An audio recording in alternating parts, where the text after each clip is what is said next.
Hey, it's Clayton Olson, and in this video, I'm going to talk about 3 skills that you as a man must master to get your woman to trust, love, and open to you completely. Now, I was having a conversation with a friend and fellow coach, Dan Hochman, who's a men's coach, and we co-created some of this content that you're going to hear today. I'm going to throw his links in the description below so you can check him out if you like this content.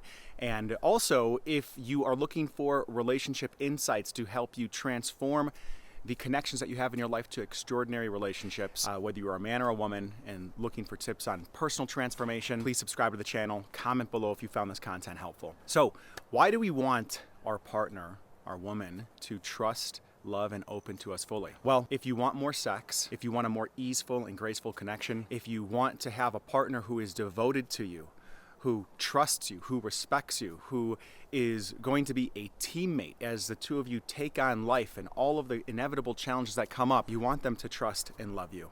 Because if they don't, if they're not open to you completely, if they don't feel safe in your presence, you're going to experience a lack of sex, you're going to get into petty arguments, you're going to experience resistance that feels illogical to you as a man in relationship with your woman, and it's going to further create a cascade of problems and a downward spiral that will inevitably lead to a breakup or a divorce. So hopefully the content in this video will begin to give you some breadcrumbs and a path forward, things that you can do immediately that will begin to create this safety in your relationship and a deeper connection with the woman that you love. We're going to call these the 3 C's: competence, claiming, calmness. We'll start with the first one, which is competence.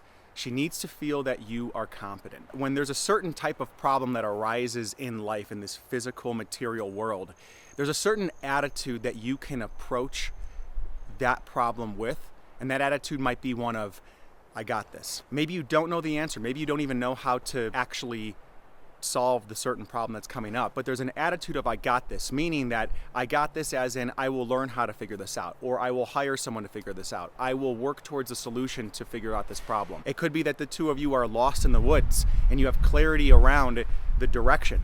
There's a way that maybe you even bring a calmness to being lost in the woods, which is number 3, but it can play into this competence of being able to get the two of you out of a confusing and tricky situation. It might be that something's going on with her car, something's going on with the house, something's going on with finances. She feels safe because there's a way in which you are leading towards a solution to that problem. Now, what you might be realizing as a guy is this might seem like common knowledge. I think a lot of men, naturally, traditional masculinity can fall into this camp, and a good amount of men understand that competence and certainty and clarity around being able to handle problems in the world is attractive and it's masculine, and it's the way to be a man in relationship. If you are not exercising competence, then what ultimately happens, the impact, is that you actually end up pushing her into the masculine polarity, where rather than her being able to feel safe and feel open, she starts to feel like she has to solve problems for the relationship. Now, that's not to say that the feminine or the woman in the relationship can't co-create solutions for the relationship. Man, it makes her feel so much safer when she's got a partner by her side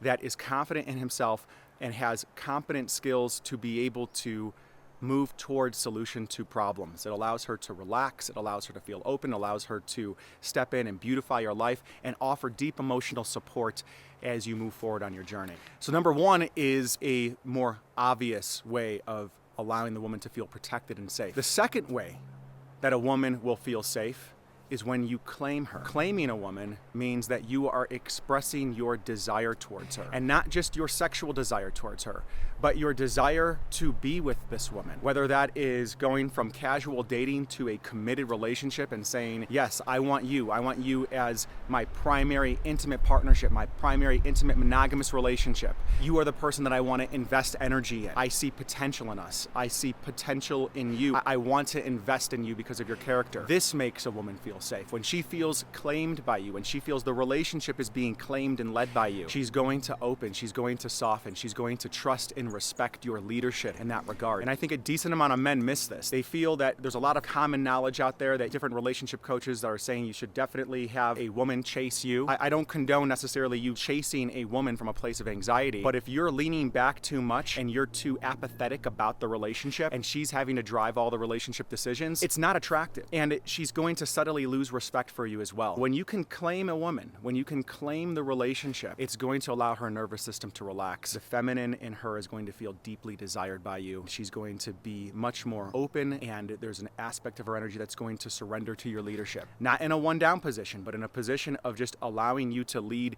in bringing things deeper emotionally. The third way, and this one is elusive and very difficult for a lot of guys, including myself, exercising calm. That you are able to remain calm in tricky situations that are blowing out her nervous system. Like it could be maybe the two of you get in an accident in a car. Your ability to remain calm is attractive. If the two of you are lost in the woods and don't know where you're going and you're figuring out the direction, you remaining calm is attractive. It allows her to feel safe because her nervous system is pinging off of yours. But more challenging, that will reap exponential rewards, is your capacity to remain calm in the face of her accusations against you when she's feeling incredibly emotional and triggered. Most guys do one of two things when this happens. They either withdraw and retreat and back away and say, hey, you know what, you're going through this situation, I'm not gonna listen to any of it, this is bullshit, and they close down and collapse, or they stonewall and give her the silent treatment. This breaks trust. This actually communicates a cowardness. You are unwilling to stand in the flames with her. It's not respectful. There are ways to eject from the situation if you need space, but there's a way to communicate about that. The other way that men end up compromising their calmness is they get big when they feel attacked. And so they try to either do one, dominate with logic and try to logic her out of her emotions, or two, they attack her back and they put all the blame back on her. And now we're in this power struggle. Who's at fault and who's right? So if you find yourself arguing to be right when your woman's expressing something emotionally, that's going to compromise her ability to feel safe with you. What's the middle ground here? Shutting up